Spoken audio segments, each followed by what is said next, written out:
Bonjour et bienvenue à Histoire de passer le temps. Ici Maude Savaria au micro pour votre émission préférée du vendredi après-midi. Aujourd'hui, j'accueille Oriane Daven qui vient nous parler des Kanaks, le peuple autochtone de la République française en Nouvelle-Calédonie. Bonjour Oriane. Allô. Ensuite, David Girard qui nous surprend toujours dans ses choix de sujets. Après le cannibalisme, il nous parle de grève contre le harcèlement sexuel. Bonjour David. Bonjour. Et en studio avec nous, il y a aussi Sean McCutcheon, étudiant au doctorat en histoire à McGill, qui viendra nous faire une chronique la semaine prochaine. Bonjour Sean. Bonjour. Et il y a aussi Philippe McCready, qui vient toujours nous faire des petites surprises comme ça. Il est arrivé 2 minutes avant le début de l'émission. Bonjour Phil. Bonjour Maude. Et il y a aussi, nous sommes très heureuses de retrouver Gabriel Thériault à la régie, à la chronique et à l'anecdote. Yes. Bonjour Gab, comment ça va? Ah ouais, ça va très bien, puis vous autres, ça va, hein? Ouais. Oui. Oh, génial. Il te manque-tu un petit morceau, Gab? Ouais, c'est ça, parce qu'en fait, bon, il y a plusieurs personnes qui le savent, puis je pense que j'en ai parlé il y a 2 semaines, mais je me suis fait frapper par un char, donc il manque des dents. Fait que ça se peut que je chuchote un peu pendant l'émission, mais je vais parler lentement, comme ça devrait être correct. En tout cas, t'es très compréhensible la plupart du temps quand on te parle, et on est je suis très contente de savoir que ça va de mieux en mieux ta santé. Et aujourd'hui, tu viens nous faire la recension de la monographie de Marie-Frédérique Desbiens que les éditions Nota Bene nous ont gracieusement envoyée comme 3e chronique. Ouais, entièrement. Oui, mais pour commencer, tu as une petite anecdote pour nous? Ouais, c'est ça. En fait, c'est en lien avec l'actualité. Donc, vous avez sans doute entendu parler hier dans les médias. Il y a le gouvernement ontarien de Doug Ford qui met un frein, malheureusement, à la création de l'université de l'Ontario français, pardon. Donc, cette université dont les chantiers avaient été déjà entamés avait pour but de fournir une éducation à la population franco-ontarienne en français, de la maternelle jusqu'à l'université. Donc, cette décision a mené à plusieurs réactions au Québec qui a été prise dans l'optique où les finances publiques ne permettraient pas la consolidation d'une première université française dans cette province. Donc, c'est plate, hein? Mais cette fâcheuse nouvelle nous rappelle les hauts et les bas des institutions d'instruction de langue française en Ontario. Donc, aujourd'hui, il y a plus de 600 000 personnes qui parlent français en Ontario. Et puis, en fait, les Franco-Ontariens ont lutté comme minorité linguistique depuis l'époque du Haut-Canada. Fait que ça fait assez longtemps. En 1797, la colonie se dotait d'une loi scolaire qui assurait l'égalité du français au même niveau que l'anglais, mais aussi du gaélique et de l'allemand. On se rappelle, le gaélique a déjà été la 3e langue parlée au Canada. Or, cette situation n'empêche pas des discours anti-francophones au tournant du 20e siècle. En fait, la presse d'opinion associe les mots français et catholique comme synonyme d'arriéré, d'étranger ou même d'ignorance. Donc, les francophones ne sont pas sans reste et se dotent d'associations comme l'Association canadienne-française d'éducation de l'Ontario. Cependant, ce rassemblement se heurte à l'ordre d'Orange, donc qui est un ordre assez conservateur anglophone. Donc, les orangistes. Ouais, c'est ça, grosso modo, c'est ça. Donc, en 1912, le premier ministre conservateur adopte le règlement 17 qui limite l'enseignement du français aux 2 premières années du primaire. Donc, avec la décision de Ford, malgré la mobilisation de la communauté franco-ontarienne et du besoin criant de main-d'œuvre bilingue dans la province, il faut rappeler que la condition du français dans le reste du Canada n'est pas garantie. Si l'on se fie également à ce qui se passe au Nouveau-Brunswick, seule province officiellement bilingue, où 4 députés nouvellement élus sont ouvertement pour le recul du français. Donc, pour en savoir plus sur le sujet des minorités francophones au Canada, je vous réfère à l'ouvrage de Gaétan Gervais et Michel Bock, donc qui s'intitule « L'Ontario français, des pays d'en haut jusqu'à nos jours », ainsi que la francophonie nord-américaine, numéro du bulletin d'histoire politique. Je l'ai amené juste ici, je vous le passerai. Donc, il est très intéressant à lire. Puis on salue aussi les gens à Victoria qui nous écoutent, d'ailleurs. Oui, parce on vous rappelle qu'on a un auditoire franco-canadien jusqu'en Colombie-Britannique à la radio CILS FM à Victoria. Donc voilà, merci Gab pour ces informations. On espère vraiment que le français va pas reculer parce que notre émission est francophone puis on aime bien ça. Ouais, puis l'université aussi, tu sais, c'est c'est quand même une opportunité pour avoir des nouvelles jobs en histoire, tu sais, fait que c'est plate qu'ils la fassent pas, tu sais. Ben oui. On voit une vraie occupation ici. Donc, on va poursuivre tout de suite avec Oriane. Tu m'as appris quelque chose cette semaine. Il y a eu un référendum le 4 novembre dernier sur l'indépendance de la Nouvelle-Calédonie. Comment ça s'est passé? Bah ouais, c'est ça, je reviens donc il y a pas longtemps maintenant, ça fait 15 jours là. La Nouvelle-Calédonie, donc elle a voté un référendum d'indépendance, puis ben le non l'a emporté à 56%. Ben voyons donc les référendums qui passent au non tout le temps, hein. Ben c'est ça, hein, on dirait québécois. Bon, la française qui parle. C'est ça, donc c'était quand même un référendum qui était promis par la France depuis 1989, puis ce qu'on appelle les accords de Matignon, puis qui a été renouvelé lors des accords de Nouméa 10 ans plus tard en 98.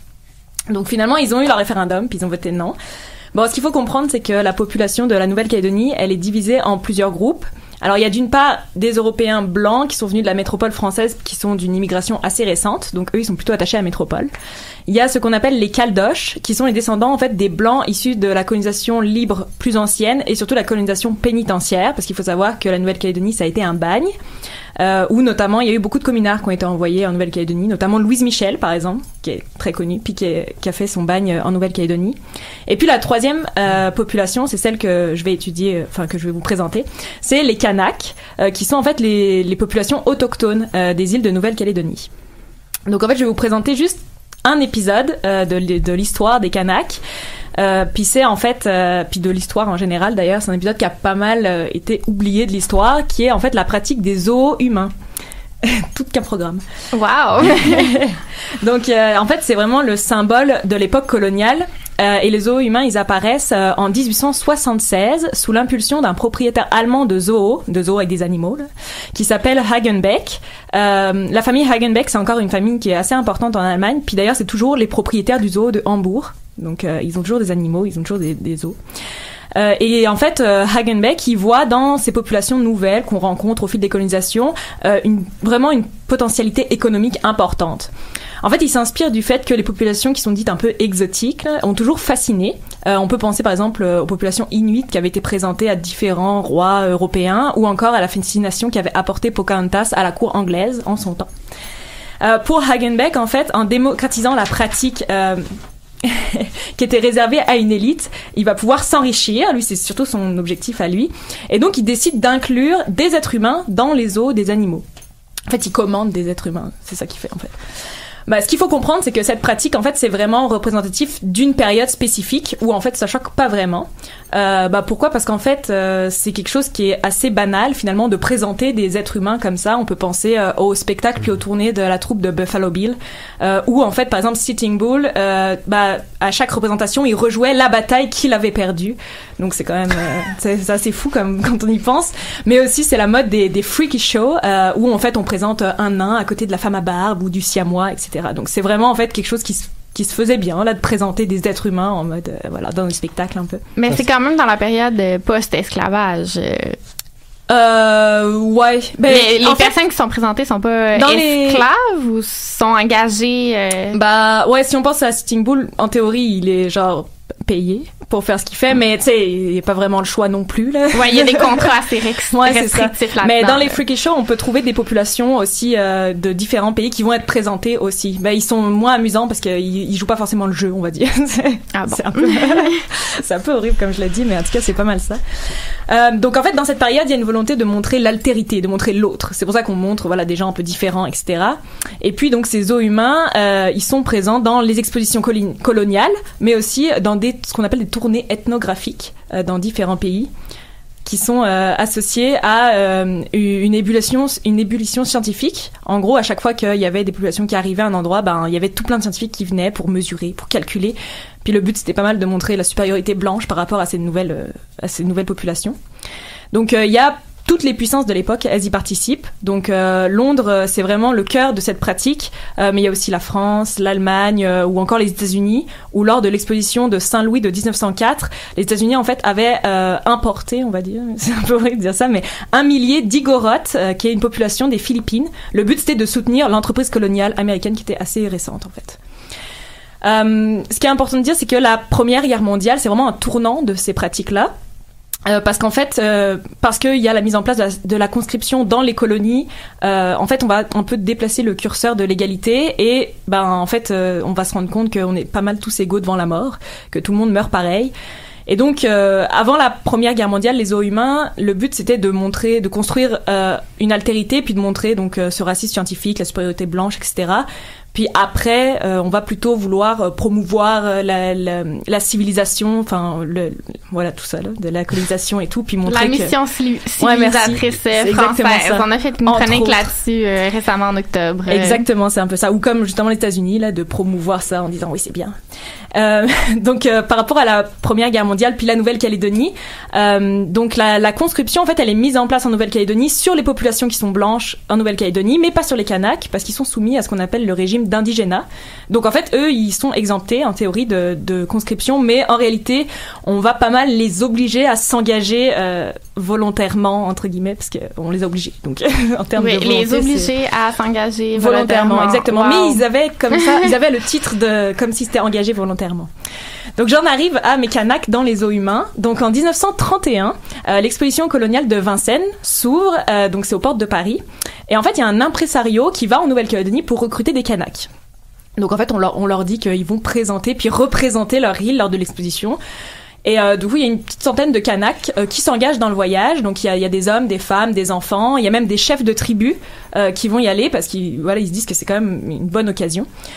Le bateau les débarque à Marseille en mars 1931 et déjà ils ont perdu 2 camarades dans le voyage qui meurent de la malaria et dont les corps ont juste été jetés à la mer. Ce qui en fait correspond pas vraiment au rite que les Kanaks font normalement pour les morts. Puis durant ce voyage, ils se rendent compte que en fait, ils vont pas du tout présenter leur île à l'exposition, mais qu'en fait, ils font partie de l'exposition et qu'en fait, c'est eux qui vont être présentés. Surprise. Voilà. Et qu'en plus, le fameux contrat qui a été signé entre cet impresario et le gouverneur de la colonie de Nouvelle-Calédonie, qui s'appelle Guyon, il devait en théorie durer 8 mois et qu'en fait, ils ont signé entre eux pour 2 ans. Donc ils sont un petit peu déçus pas mal déjà juste à l'arrivée. Et puis à leur arrivée, on leur demande d'enlever leurs vêtements. On leur donne en gros un slip puis un pagne là, puis on les place en fait dans des enclos où il y a des petites cahutes qui ont été construites pour eux. Ce qu'il faut comprendre donc c'est que c'est mars, que il va pleuvoir presque tout le long de l'exposition universelle. Coloniale. Puis que donc ils sont très peu habillés, ils ont pas de chaussures, donc ils souffrent vraiment physiquement en fait. Donc ils sont d'abord mis au jardin d'acclimatation, puis ils sont déplacés au zoo de Vincennes, où encore aujourd'hui le zoo de Vincennes c'est des animaux là, donc ils sont en fait au milieu des animaux, puis en gros il faut s'imaginer que quand vous rentrez au zoo de Vincennes, il y a un panneau qui dit sur la gauche il y a une inscription genre les crocodiles, puis sur la droite les cannibales. Donc les Kanaks sont pas cannibales hein, bien sûr, parce que sinon ce serait trop beau.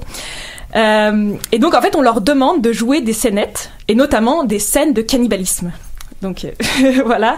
Donc c'est vraiment une véritable mise en scène des Kanaks. Il y a d'ailleurs un scénariste du théâtre du Châtelet qui est appelé pour écrire et diriger les Kanaks dans des scènes de danse guerrière, de pilou-pilou ou de justement scènes de cannibalisme. C'est pas nécessairement leur coutume à eux en plus là. Non, mais clairement pas en fait. Genre, cannibalisme ça je sais, mais c'est comme les danses, les rituels, etc. Donc, ils ont des danses guerrières en fait, mais en fait là c'est clairement un scénariste qui est genre jamais allé en Nouvelle-Calédonie qui leur écrit qu'est-ce qu'ils doivent faire. Une espèce de version exotique du bon sauvage. Là, en fait, naturel, c'est ça. Là. En fait, c'est l'imaginaire qu'on a d'eux qui va être mis en avant et pas du tout les vraies populations. Ouais, c'est pour conforter un peu les stéréotypes qui allaient sûrement dans la société française à l'époque. C'est exactement ça, en fait. Et du coup, pour ces populations Kanaks, en fait, c'est vraiment une immense humiliation. Puis par exemple les femmes doivent allaiter leurs enfants devant les visiteurs, ils se retrouvent presque nus, etc. Enfin pour eux ils comprennent pas vraiment ce qui se passe, puis ils peuvent pas sortir de leur enclos, ils peuvent pas non plus se reposer ou prier parce qu'ils doivent toujours être devant les spectateurs en fait, ils peuvent pas aller dans leur cahute par exemple.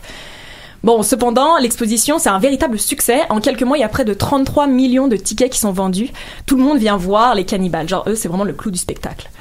Après la fin de l'exposition, le groupe des Kanaks va être divisé en 2. Donc, tandis qu'il y a une partie qui va rester au jardin d'acclimatation dans une exposition ethnographique. Une autre partie, dont le contrat est repris par le fameux Hagenbeck qu'on avait dit au début, fait une tournée dans les zoos allemands. Donc lui il voit vraiment toutes les occasions là pour se faire de l'argent.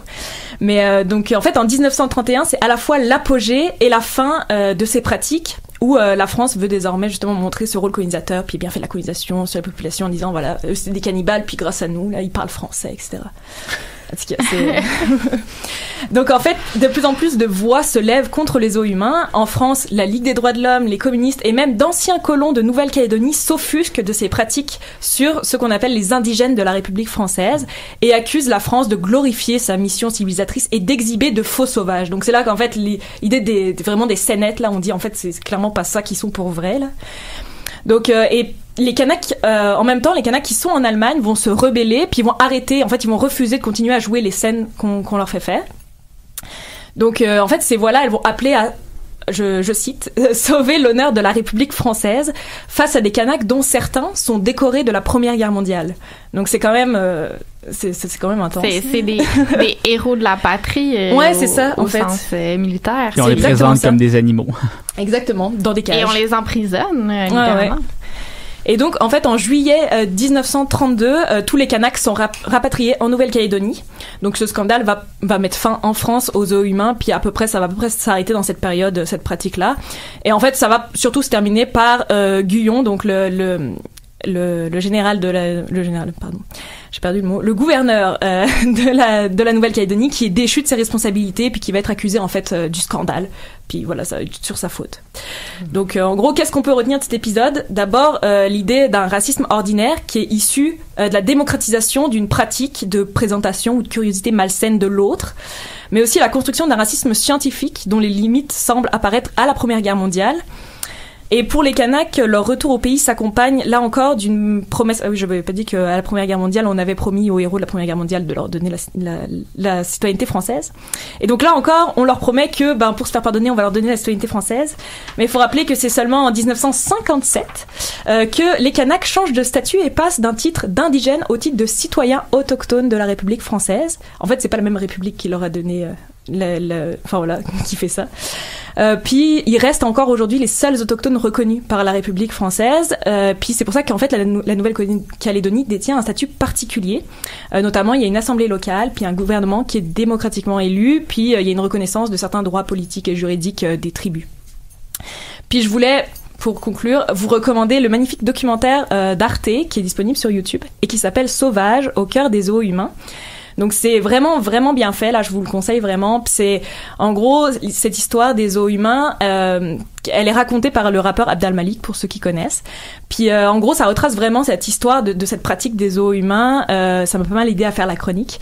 Puis ça remet vraiment les populations au cœur de l'étude en prenant les exemples de ces populations, en retraçant leurs voyages, leurs pensées, mais aussi le retour de ces populations pour ceux qui sont rentrés là, parce qu'il y a eu beaucoup qui sont morts sur place. Et puis comment les descendants qui sont vivants aujourd'hui là, comment ils arrivent à vivre avec cette histoire ou qu'ils n'arrivent pas à faire leur deuil, etc. Donc c'est vraiment un super documentaire, je vous le conseille vraiment. Oui, parce que ce qu'il faut mentionner, c'est que les Kanaks ne sont pas les seuls à avoir été victimes des zoos humains. Il y a eu beaucoup de populations africaines, asiatiques aussi, qui ont subi ces mauvais traitements-là. Moi, j'avais vu un film là, il y a quelques années, là, ça s'appelle La Vénus Hottentot. Mais elle, c'était une esclave, là. Fait que c'est un petit peu avant. Puis elle était toute seule. Elle, c'est le début, ça, des zoos humains. Oui, c'est ça. Puis elle avait été prise là dans un cirque parce qu'elle avait une physionomie assez spéciale. Puis elle a fini là, prostituée, alcoolique. Là, sa vie était vraiment pas joyeuse. Puis on peut se rendre compte de toutes les conséquences que ça peut avoir comme traumatisme au niveau des peuples là, qui ont subi ça à leur retour aussi, là, j'imagine. Dans le film, c'est basé sur sa vie, là, elle n'est pas retournée, mais les autres aussi. Je pense que d'ailleurs son corps est encore en Angleterre. Je suis pas sûre qu'elle a été rapatriée dans son pays. Oui, c'est ça aussi. Il me semble qu'il y a une histoire comme ça aussi. Puis tout à l'heure, tu nous parlais aussi que l'art kanak n'avait pas été rapatrié en Nouvelle-Calédonie non plus. Donc, il y a encore beaucoup de choses à faire là, pour s'excuser de ces traumatismes-là au niveau français et au niveau canadien. On en parle un peu la semaine dernière avec la Première Guerre mondiale puis la chronique de Nadine. Oui, voilà. Donc, on va aller en musique. Oui, entièrement. Merci, Ariane, pour cette chronique. DJ Gabi, de retour, avec tes choix musicaux que j'adore. Ouais, puis surtout que c'est un surnom affectueux que David m'a donné. Je suis content qu'il soit là. Donc, je suis tombé là-dessus aujourd'hui pendant que je faisais mon ménage. Ça s'appelle VTWA et l'artiste, c'est Lucy in Disguise.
Histoire de passer le temps avec Maud Savaria au micro. Nous allons poursuivre tout de suite avec David, avec ta chronique sur le harcèlement sexuel au travail. Hein. C'est pas un problème juste actuel, ça date un peu, ça m'étonne tout ça. Allô? Non, c'est ça. C'est sarcastique en passant. Oui, non, c'est pas... Oui, ben, en tout cas, j'ai décidé de vous parler d'un sujet plus proche de mes études aujourd'hui. En fait, bon, pour être honnête, je travaille pas du tout sur l'aspect syndical ou les conflits de travail. Là. Je m'intéresse plutôt à la relation entre les quartiers résidentiels et industriels. Je viendrai vous en parler un autre tantôt. Cette semaine, à travers mes recherches, je suis tombé par hasard sur une chouette histoire. Le mot est faible. Et je tenais à vous en faire part. Là. Je vous rappelle que il se passe des choses étranges avec mon ordinateur. On essaie de nouvelles techniques ici en studio. Malheureusement, des fois, il y a des bugs. Voilà. Je vous rappelle qu'avec une démarche similaire, il y a 2 semaines, comme tu l'as dit, Maud, tout à l'heure, j'en étais venu à vous parler de cannibalisme et nécrophilie. Vous voyez, hein, ça donne des résultats un peu différents d'une fois à l'autre. Là, on sait jamais. C'est la beauté de notre métier. Ouais, on tombe sur des affaires vraiment spéciales des fois, puis on se dit « Hey, ça fait une bonne chronique! » Moi, je parle du nationalisme, tu sais. Oui, c'est ça. Ben, c'est assez... Ça fait des bonnes chroniques aussi. Ouais, c'est ça, mais tu sais, ça fait très toi. Bon, un peu de contexte, là. Je t'aime, Gabi. On revient ici, là. Au 19e siècle, le Québec s'industrialise. La main-d'œuvre dans les manufactures connaît des conditions de travail difficiles. Salaire bas, longue journée, risque d'accident élevé. Tout le monde est d'accord avec ça? Oui. Parfait. Dans les filatures de coton, on retrouve une main-d'œuvre masculine, certes, mais aussi féminine. On sait que les femmes et les jeunes filles s'y retrouvent. Avec les femmes et les jeunes filles, enfin, on retrouve également beaucoup d'enfants. En 1885, le gouvernement va légiférer timidement pour encadrer les pratiques en usine avec l'Acte des manufactures de Québec. On y encadre la salubrité dans les locaux, l'âge minimum pour travailler et les heures de travail maximum qu'on peut effectuer dans une journée. Évidemment, il y a une discrimination dans le travail. Les femmes gagnent un salaire plus bas que celui des hommes. Ça, c'est pour le 19e. Au 20e, la situation perdure encore. Il y a des métiers féminins, secrétaires, téléphonistes, institutrices. On retrouve les femmes dans les filatures, dans les usines de chaussures, dans les usines de tabac. Et les conditions de travail sont encore difficiles, ce qui va forcer le gouvernement à légiférer une deuxième fois en 1910. Voilà pour le portrait global de la chose. On retourne en arrière en mars 1908, à Montréal, et il fait froid. C'est pour vous situer un peu dans le contexte. On est habitué. La presse publie un article le 3 mars 1908 dans son édition du soir. L'article est titré comme suit « Grève monstre en perspective ». Les employés d'Aluminium Textile d'Hochelaga quittent l'ouvrage plus tôt que d'être en butte aux persécutions de contremaîtres. La grève pourrait bien se généraliser à moins d'un prompt règlement. Voilà ce qui est titré, en fait, ce qui est écrit sous le titre.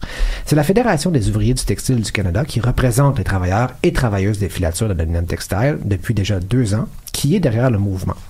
L'arrêt de travail arrive dans un contexte où une pression de plus en plus importante est mise sur les employés pour accroître la productivité. J'en parle en fin de chronique, vous allez voir, le salaire va diminuer après le conflit de 10%. En plus de la situation salariale, c'est là que c'est intéressant, vous allez comprendre pourquoi tantôt, les ouvriers et ouvrières d'Hochelaga soutiennent qu'ils et elles sont injustement traités par un sous-contremaître, un certain Venn, et réclament son envoi immédiat. Ce qui est très drôle, là, ouais, pardonnez-moi. C'est pas mon affaire. Évidemment, les officiers de la Fédération des ouvriers du textile du Canada espèrent encore éviter le conflit entre les autorités d'Aluminium Textile et les employés de filature d'Hochelaga, mais devant la persistance des patrons à refuser de reconnaître les griefs des ouvriers et des ouvrières, les dirigeants syndicaux comprennent rapidement que ce sera inévitable. Le superintendant de la filature d'Hochelaga, John Taylor, est d'ailleurs catégorique, pas question d'entendre les demandes de ses employés. Le grand patron de l'Aluminium Textile, lui, clame haut et fort que les fauteurs de troubles seront renvoyés sans hésitation. Voilà pour la première journée, en fait. Là. Tout se met en place pour un conflit qui sera court et agréable, je vous le dis. Parmi les travailleurs et les travailleuses, il n'y a pas trop d'hésitation. Là. Tous sont en faveur de la grève. Dans la presse, on va parler des conditions de travail, mais on passe très rapidement au dossier de Joseph Venn, ce qui est assez surprenant. Par contre, on va rester ambigu sur ce qu'on lui reproche. Jamais on ne va l'accuser d'agression. On va juste spécifier quelque chose de spécial autour de M. Venn, ce qui est quand même assez étonnant. C'est par les travaux de Jacques Ferland, ensuite, sur la question, qu'on apprendra plus tard, en 1989, qu'on l'accusait en fait d'agression sexuelle. C'est un chouette monsieur, là, cet homme-là, d'évidence. Pas Jacques Ferland, le monsieur Venn, pardon.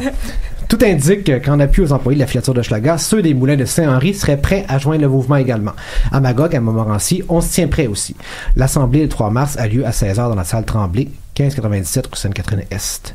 Et le secrétaire général de la Fédération des ouvriers du textile du Canada, M. Girard, pas moi, là, un autre, se rendra lui-même à la réunion pour dire la grève qui vient d'éclater dans les filatures d'Aluminium Textile était à craindre, mais n'était pas attendue.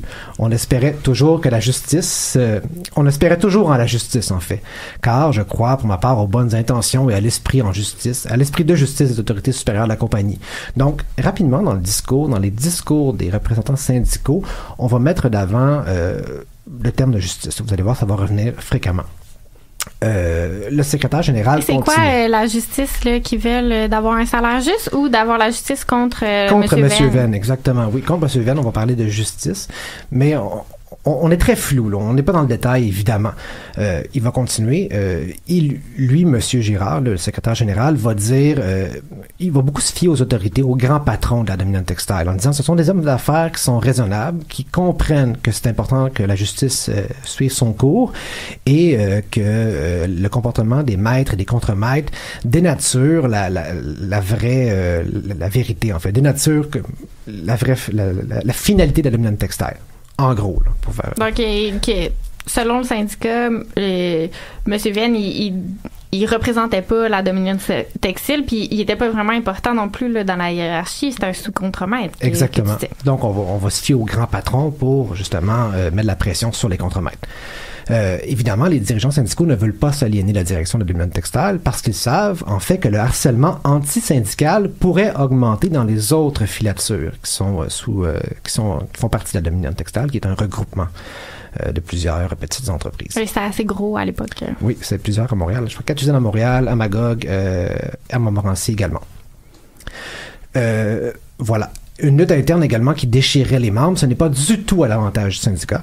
Et il va le répéter souvent durant cette réunion-là, la justice arrive parfois en retard. Donc, il met... il sait très bien qu'il ne gagnera pas, mais il tente d'avoir un discours modéré afin de préparer les ouvriers, les ouvrières à la finalité, là, à une défaite, en fait, dans ce conflit-là. Les dirigeants syndicaux vont répéter souvent qu'ils ont confiance aux hommes d'affaires de dominante textile. Et puis, voilà, pour ça.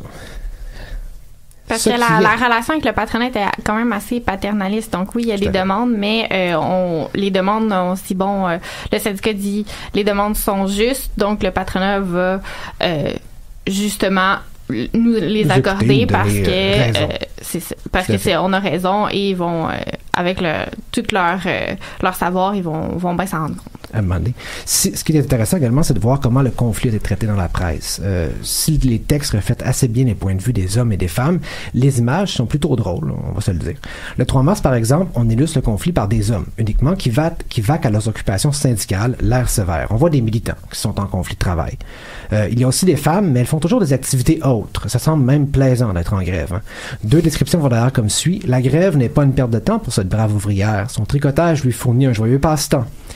Ou encore, on ne s'ennuie pas chez les grévistes pendant les heures de chômage. 4 dames bien habillées et vêtues de leur plus beau chapeau jouent aux cartes. Donc, ça donne un peu l'esprit de l'époque. Le lendemain, le 4 mars 1908, on mentionne que la situation est à peu près la même qu'hier, mais des négociations se poursuivent actuellement avec l'espoir d'un prochain règlement des difficultés. On y parle évidemment de l'Assemblée syndicale à la salle Tremblay, et l'illustration qui accompagne le texte, cette fois, c'est celle que j'ai prise pour la publicité sur notre page Facebook. On y voit uniquement des femmes dans l'Assemblée syndicale. Elles sont d'ailleurs fortement majoritaires. Là. Il y a un homme sur le côté. Là. Et les femmes passent à l'avant-plan du conflit. Parallèlement, les hommes... Comme le conflit en fait devient moins important chez les hommes, la nouvelle va être reléguée aux dernières pages du journal. Elle passe de la 1 à la page 10, dans un petit encart sur le côté. Donc, ça devient comme moins important tout à coup. Il y a une seconde réunion, le 4 mars. 800 personnes sont attendues à la salle Tremblay. Il n'y a pas assez de place pour tout le monde. Là. Il y a même des gens qui attendent à l'extérieur et qui écoutent sur le pas de la porte. Les dirigeants syndicaux soulignent le calme, la bonne entente et la conduite irréprochable des grévistes. Le premier à aborder les cas d'abus est Wilfrid Paquette, président de la FOTC, qui va dire qu'il trouve en fait que lui, le surintendant, protège trop les contremaîtres et qu'il maltraite les ouvriers. Il va se proposer lui-même pour aller demander une augmentation de salaire pour plaire aux hommes, aux fileurs qui sont là. Et c'est la seule fois qu'on va faire allusion au salaire. Et on va séparer les groupes en 2. À 14h, on convoque les femmes en réunion et on convoquera les hommes à 16h. Donc, on comprend très bien que les revendications ne sont pas les mêmes pour les deux côtés. Et on va essayer de ménager la chèvre et le chou. Le 5 mars, la nouvelle perd l'intérêt. On n'en parle quasiment plus dans le journal. Et c'est éventuellement... En fait, ce qui va se passer, c'est que la grève reste longtemps pareil. C'est le statu quo. Il y a un comité de négociation qui sera formé et qui va aller discuter avec le patronat. Et puis... dans l'édition du soir, du 5 mars 1908, là, on va illustrer l'événement avec 4 femmes qui s'adonnent à du militantisme. C'est la première fois qu'on va voir des grévistes, des ouvrières vraiment en grève, vraiment s'adonner à des activités militantes.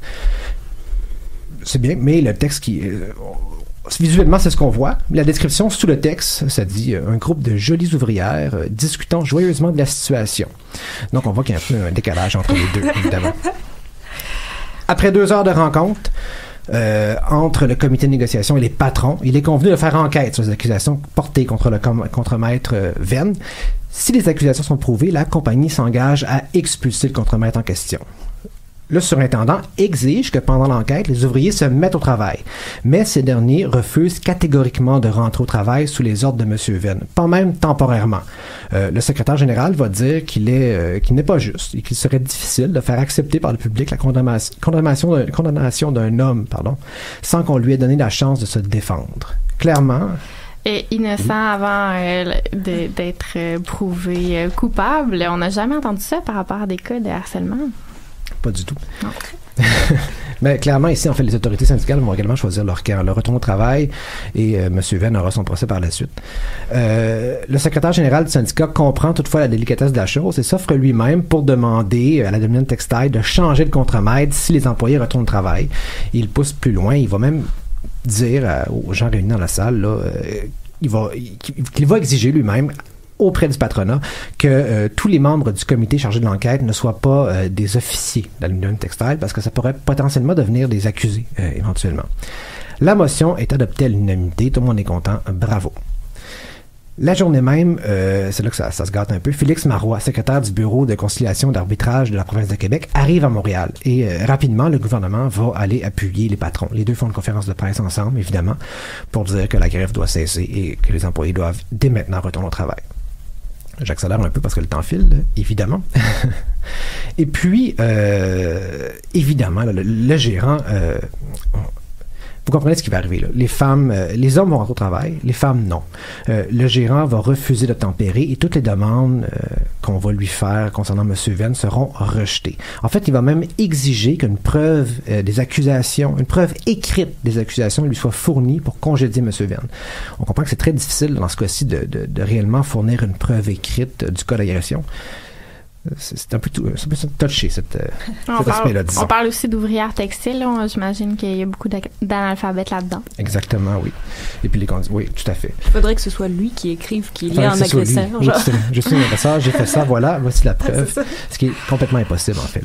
Le syndicat va pratiquement, d'ailleurs, se déchirer sur la question. Le 14 mars, le président de la FOTC démissionne et dans les autres filatures, sous la Dominion Textile, les cas de violence envers les employés, hommes et femmes, vont augmenter. Ce qu'on veut faire, c'est mettre de la pression sur les employés et couper les soutiens à la grève pour éviter justement qu'elle se poursuive plus longtemps.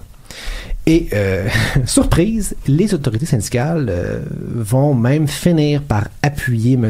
Venn, ce qui est complètement absurde. Et les femmes vont rentrer au travail en avril 1908. Évidemment, elles seront toujours victimes ou témoins de langage abusif, d'irrégularités de gestion ou de maltraitance physique. Le conflit ne s'arrête pas là. Le conflit, comme j'ai dit tantôt en début de chronique, les salaires vont être coupés de 10%. Et il va y avoir une autre grève le 4 mai 1908 suite à ça. Et vraiment, ça va être la fin pour la FOTC. Elle va complètement se désintégrer, complètement disparaître. Voilà, là on peut se demander est-ce que les conditions des femmes s'améliorent après cet événement-là? Pas du tout, parce qu'en 1919, les salaires sont toujours aussi bas. La différence salariale chez les femmes est de 50%. En fait, la femme fait 50% du salaire de l'homme pour le même métier 12 ans plus tard. Et je me suis posé la question, aujourd'hui, ça ressemble à quoi? Et je suis allé consulter le mémoire de maîtrise en communication déposé en janvier 2018 par Judith Théoret, qui s'est intéressée à l'expérience des travailleuses en usine textile en Inde dans un contexte de mondialisation. Évidemment, les cas d'agression sexuelle répertoriés sont nombreux. Là aussi, on a des travailleuses féminines, on a des contremaîtres masculins qui abusent de leur statut, en fait. Oui, il faut dire aussi qu'en 1908, les usines étaient très ségrégées, donc les hommes et les femmes ne travaillaient pas dans la même partie. Puis les contremaîtres étaient que des hommes, donc les autres hommes ne voyaient pas nécessairement ce qui se passait là, du côté des femmes. Mais merci David pour cette chronique qui nous en dit un peu plus long sur les origines des problèmes sociaux qu'on a aujourd'hui et qu'on voit toujours. Voilà, on va aller en musique, Gabriel?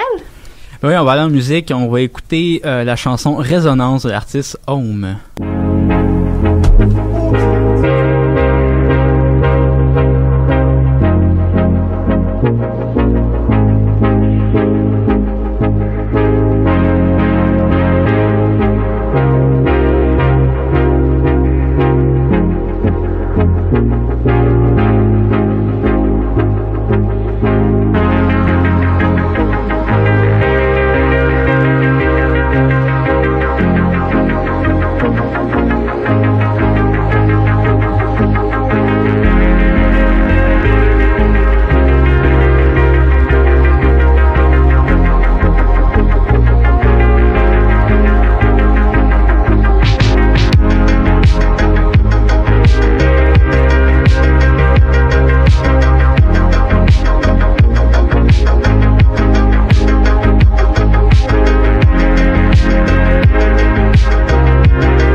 histoire de passer le temps avec Maude Savaria au micro. Pour terminer notre émission, Gabrielle, tu vas nous faire ta recension du livre de Marie-Frédérique Desbiens, Le premier romantisme au Canada entre engagement littéraire et politique. Oui, entièrement.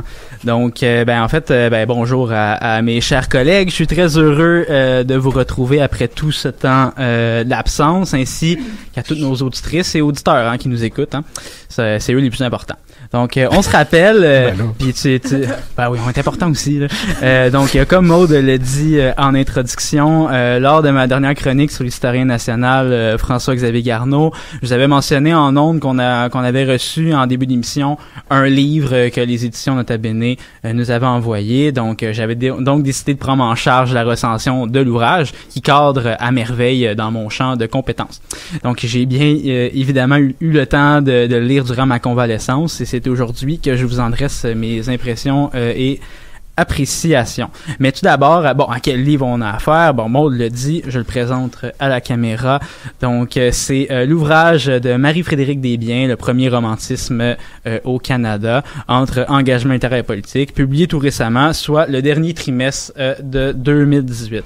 Donc, l'autrice a fait de sa thèse de doctorat cette monographie qui, selon moi, est plus que pertinente sur la place qu'occupe le romantisme dans la vie littéraire, mais également des idées des deux générations d'intellectuels de la moitié du 19e siècle au Canada français. Donc, Marie-Frédérique Desbiens en est pas à sa première publication. Elle a participé à plusieurs ouvrages collectifs sur l'histoire politique, les patriotes, et publié de nombreux articles scientifiques. Elle a participé aussi au tome 6 de la série d'ouvrages sur la vie littéraire au Québec, qui est dirigé par Maurice Lemire, qui est quand même un grand de l'histoire littéraire. Et puis, elle a également édité et annoté le texte d'Histoire des patriotes de Gérard Filteau, qui a été publié à l'origine en 1937, donc pour le centenaire de la Rébellion, et puis qui a été réédité en 2003, je crois, chez Septentrion. Donc, on a fait une nouvelle édition. Également. Ouais, c'est un classique d'historiographie politique au 19e siècle. Donc, également, en fait, je souhaite jeter les bases de ce qu'on va parler. Donc, le terme Canada, utilisé pour le 19e siècle, fait référence au territoire de la vallée du Saint-Laurent. Donc, le Québec d'aujourd'hui, j'emploierai pas le terme québécois pour parler des habitants de la nation, parce que le terme n'est pas créé, à part pour les gens qui habitent à Québec, évidemment. Donc, les Canadiens ici font référence aux ressortissants d'expression française. Il est judicieux aussi de faire mise en contexte de la première moitié du 19e siècle canadien, parce que c'est quand même assez compliqué, puis c'est pas peut-être tout le monde qui est à jour là-dessus. Donc, du point de vue... mais je parle aux... C'est vrai. Les auditeurs aussi, je pense à eux puis elle. Et même certains chroniqueurs. Pour ceux qui sont en vidéo, il y a Philippe qui a fait non avec sa tête. Bon, tant mieux Philippe, je te donne un petit cours. Merci. Donc évidemment, mon petit retour historique, c'est spécifiquement politique, là, vu que c'est ça que l'ouvrage traite. Donc, le Canada s'inscrit par les luttes parlementaires et par les idées nationales et républicaines dans le courant du siècle des nationalités, donc le 19e siècle, et des révolutions atlantiques. Donc, ce climat de tension globale en Occident a été lancé par la Révolution américaine de 1776-1783, menée par les idéaux classiques de l'Antiquité, donc tout ce qui est le républicanisme. C'est par l'entremise du modèle républicain qui mène les rebelles coloniaux à faire l'indépendance de la métropole, l'Angleterre. Donc, j'ai sûrement raison là-dessus, Philippe. Ouais, super. Bon, ok. Ensuite, la Révolution française, donc là, je m'adresse à Oriane, tient également les idéaux républicains et des premiers balbutiements du romantisme portés par Rousseau. Et c'est à ce moment que la nation devient un enjeu politique majeur en 1789. C'est ça? Ah ouais. Ok, super. Non, mais Ariane a fait l'histoire du Québec-Canada. Elle est juste française. J'ai été trompé par son accent. Donc, pour ce qui est de l'idéal romantique et politique de la nation, ça se développe lors des luttes de libération nationale de nations dites périphériques, donc je reprends un terme de Marie-Frédérique Desbiens. Donc, par exemple, on a pensé à l'Irlande au tournant du 19e siècle, ainsi qu'à la Pologne au cours des années 1830. Donc, ces deux nations ont été durement réprimées dans leur rébellion par leurs dominateurs étrangers, soit l'Angleterre et la Russie pour la Pologne. Donc, c'est donc à la jonction de tous ces mouvements qui s'entrecroisent et qui font écho chez nous, qui mèneront une génération patriote à la prise des armes, mais également à la prise de la plume, donc en termes d'écriture. On le sait, les rébellions de 1837-1838 ont été sévèrement réprimé par les armées impériales de la Grande-Bretagne. Il y a l'Acte d'Union en 1840 qui va unir le Bas et le Haut-Canada comme solution à la crise civile. Ça, c'est l'événement politique qui marquera la génération suivante, celle des Rouges. Donc, pour revenir à l'ouvrage, pour Marie-Frédérique Desbiens, le romantisme est un genre littéraire qui se transpose dans les actions politiques. Quand je parle d'actions politiques, c'est la prise des armes, là, la révolte. Donc, il en devient un moteur des idées chez les hommes de lettres en France, comme les Chateaubriand, Victor Hugo, aussi en Écosse avec les Byron, Scott, qui font beaucoup de poésie, ainsi que la réception dans les nations dites périphériques telles l'Italie, la Grèce, la Pologne, l'Irlande, et pour nous, le Canada, qui est également une nation périphérique dans ce cas-ci. Mais plus encore, dans le cas du premier romantisme au Canada, dont il est question, il s'agit d'un mouvement qui porte avant tout une dimension politique liée aux événements des années 1830-1840. Même si une littérature est plus ou moins esthétique, c'est vraiment l'action politique qui va guider ça.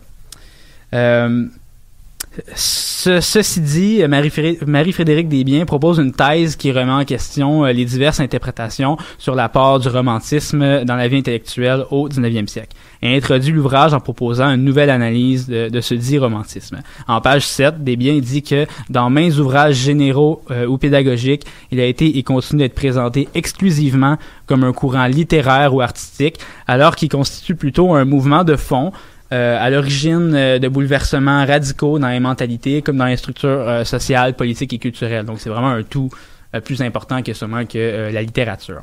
Donc, l'autrice dresse un large bilan historiographique au chapitre 1 auquel elle présente l'évolution de manière succincte du romantisme au Canada, donc les années 1810 jusqu'aux années 1860-1870-ish.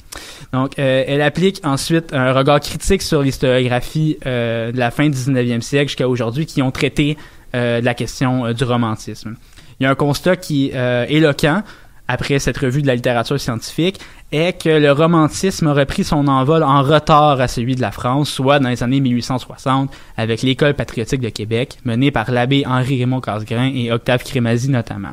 Mais selon Marie-Frédérique Desbiens, le romantisme tient plutôt ses origines au Canada dans la foulée des révolutions atlantiques, comme déjà dit. Et puis l'historiographie aurait, à tort, dit que cette génération qui fut un pré-romantisme et non un romantisme à proprement parler en raison de sa faiblesse esthétique et littéraire, sans tenir compte de l'action politique guidée par l'esprit de la nation et du libéralisme. Donc, Desbiens fait le parti que le pari que par l'engagement politique, par les rébellions, mais également par la plume, les deux générations qui vont se succéder de 1830 à 1845, les Patriotes et les Rouges, sont caractérisées par le romantisme et l'inspiration révolutionnaire et nationale. Donc, il en est justement question, au chapitre 2, de la place qui revient à la nation dans les actions politiques, ainsi que par la littérature dans la première moitié du 19e siècle. Comme nous l'avons évoqué d'entrée de jeu, en fait, je dis nous, non, j'ai évoqué en entrée de jeu, les luttes politiques, on est plusieurs dans la régie, non, c'est ça. Pour une fois, t'es tout seul. Ben oui, c'est ça, on fait pas de formation. Donc, comme je l'ai évoqué, les luttes politiques et intellectuelles créent un nouvel acteur qui est toujours puissant aujourd'hui, c'est-à-dire la nation. Donc, Desbiens pose la question à savoir à quel moment la nation fut-elle créée au Canada. Donc, elle reprend un peu la thèse de Fernand Dumont, comme quoi que c'est par la conquête, un événement qui est traumatisant pour les Canadiens, mais c'est plus précisément les rébellions qui vont cristalliser les idéaux nationaux et qui créent un premier rapport au passé, justement, parce que c'est à partir de ce moment-là aussi que l'histoire va faire son apparition chez les intellectuels canadiens. Donc, la répression des rébellions serait, en fait, la suite à la conquête, là. Mais Gabriel, on sait que Durham avait écrit justement que les Canadiens français n'avaient pas d'histoire, pas de littérature, passé, pas de littérature et tout. Ça a généré un mouvement de création. Mm-hmm. Est-ce que, je sais pas si elle en parle dans son livre ou si tu as une idée là-dessus, est-ce que cette effervescence-là est pareil du côté canadien-français et du côté anglophone aussi, ou c'est différent? En fait, l'auteur elle traite pas des anglophones en tant que tels. Bon, on fait quelques références sur la poésie, mettons, des gens au Canada ou même des anglophones à Québec ou à Montréal, mais la réception du rapport Durham parle de l'histoire. Ben, Carnot, quand il va écrire son histoire du Canada, c'est vraiment en réaction à ça. Non, il y a de l'histoire, puis c'est un premier rapport au passé, parce que bon, on échoue, on se fait dire qu'on est rien. Puis pourtant, le passé, on le connaît parce qu'il était avant Garneau. Il y en a des historiens. C'est pas le premier. C'est le premier à en faire une synthèse avec un fil conducteur qui se tient. Et puis, pour la littérature, il y a James Austen, qui est un francophile. En fait, lui, il est membre de l'Institut canadien de Montréal dans les années 1840, et puis lui va créer une œuvre qui s'appelle le Répertoire national. Donc ça, c'est un gros recueil qui va retracer toute la littérature des origines du Canada jusqu'à 1848. Donc c'est vraiment en réponse. On fait une histoire, on en a une, et puis on a une littérature, on fait un recueil de textes, justement. Donc, je pense que ça répond à la question. Là. Tout à fait. Desbiens, à se poser la question, quels sont les principaux référents au romantisme à cette époque trouble? En fait, il y a la revendication de la liberté de presse, l'éducation populaire par la presse, ainsi que la souveraineté populaire. Or, après les rébellions, la génération des Rouges porte les idées des patriotes comme une sorte de résistance, comme je viens de mentionner par la réponse à ta question, par la littérature et l'histoire qui va s'institutionnaliser de plus en plus. Évidemment, les échanges culturels qui s'opèrent grâce à l'établissement de bibliothèques, d'associations et même de voyages permettent de centrer le discours national dans une perspective romantique. Donc, par cette perspective, c'est pas une comparaison avec le romantisme européen que Desbiens tente de faire, mais plutôt par les échanges. Donc, les idées qui sont en mouvance, qui sont appropriées par les intellectuels canadiens, qui sont reproduits, par exemple, dans la Minerve, dans la Gazette de Québec, le Canadien, etc. Donc, ici, l'histoire croisée trouve très bien son chemin. Au troisième chapitre, Marie-Frédérique Desbiens explique quel est le concept de génération. Parce que depuis tantôt, on parle de génération ci, génération ça. Aujourd'hui, c'est génération Y, X, etc. Donc, elle explique que l'évolution du terme a été définie par plusieurs auteurs, mais il n'y a pas vraiment d'exemple très pertinent pour elle. Donc, elle va faire une autre historiographie dans le chapitre 3 de quel est le concept de génération, comment que les auteurs, donc des penseurs de Auguste Comte jusqu'à Karl Mannheim, vont penser le concept de génération. En fait, les plus récents chercheurs comme Pierre Nora vont dire que le concept de génération, c'est pas seulement qu'une génération biologique, donc les gens qui sont nés telle année à telle année, mais plutôt des générations qui s'assemblent autour d'un événement politique qui est majeur, par exemple, dans le cas des rébellions et puis l'acte d'union. Donc, pour la génération des Rouges, elle, c'est une génération qui est jeune, elle va succéder très bien aux Patriotes, mais elle se croise aussi avec la génération des Patriotes autour de l'Institut canadien de Montréal que j'ai mentionné tantôt. Donc, les générations sont au fait de la circulation des idées, mais aussi des personnes, car les Patriotes, notamment les exilés, qui vont revenir des terres australes vers 1845, vont se joindre en partie aux Rouges. Donc, le chapitre 4 est celui qui retient le plus mon attention en raison de l'analyse des œuvres romantiques. Donc, c'est vraiment ça qui est pertinent. Donc, c'est vraiment à ce chapitre que l'on peut vraiment poser l'étiquette de romantisme à ces deux générations. Marie-Frédérique Desbiens l'expose par l'analyse d'une grande variété de textes et de personnages historiques de l'époque. Évidemment, la poésie est un genre qui s'est prêté aisément au style romantique, mais les années 1830 portent aussi évidemment le message politique important. Dans le cas de François-Xavier Garneau, pas seulement qu'historien, il est aussi poète. Il y a également Napoléon Aubin, Joseph-Guillaume Barthes, que eux vont évoquer l'importance de la nation, de la patrie et même de la résistance. Joseph-Guillaume Barthes, lui, il va faire une espèce de ode aux exilés, il va se faire mettre à la prison de Trois-Rivières. Bon. Leurs poèmes, avec des notes gothiques, en évoquant la déchéance, mettent aussi l'accent sur la survivance, la nature, le beau. Même pour l'histoire du Canada de Garneau, qui s'inscrit très bien dans le courant en ayant une portée politique contre les mots de Durham. Là, je parle à David. Comme quoi, le Canada est une patrie sans histoire et littérature. Donc, le dernier chapitre fait finalement écho de la rupture entre les romantiques de 1830-1840 et ceux de 1860, donc soit l'école patriotique de Québec. Bien qu'il y ait une continuité, la génération de 1860, qu'on a appelée à tort la vraie école du romantisme, n'a plus besoin nécessairement du politique pour se faire entendre. Pourquoi? C'est parce que le genre littéraire et le statut d'écrivain s'est institutionnalisé et les allégeances politiques sont diverses. Donc, ça passe des rouges, libéraux, conservateurs ou ultramontains. Et puis, finalement, cette étude met l'accent sur l'implication politique et littéraire des intellectuels des années 1830-1840. Mais cependant, l'analyse de Marie-Frédérique Desbiens se met en faux avec l'ouvrage de Louis-Georges Harvey, Le printemps de l'Amérique française, où, pour Harvey, l'influence des intellectuels est franchement classique, donc républicaine. Puis, essentiellement, ils vont analyser les mêmes auteurs des années 1830. Donc, Attendons de voir la réception de l'ouvrage de Desbiens, ainsi que pour ma part, une relecture de Harvey, parce que ça fait un petit bout que je l'ai lu, afin d'y déceler les oppositions, mais également la complémentarité entre les deux œuvres.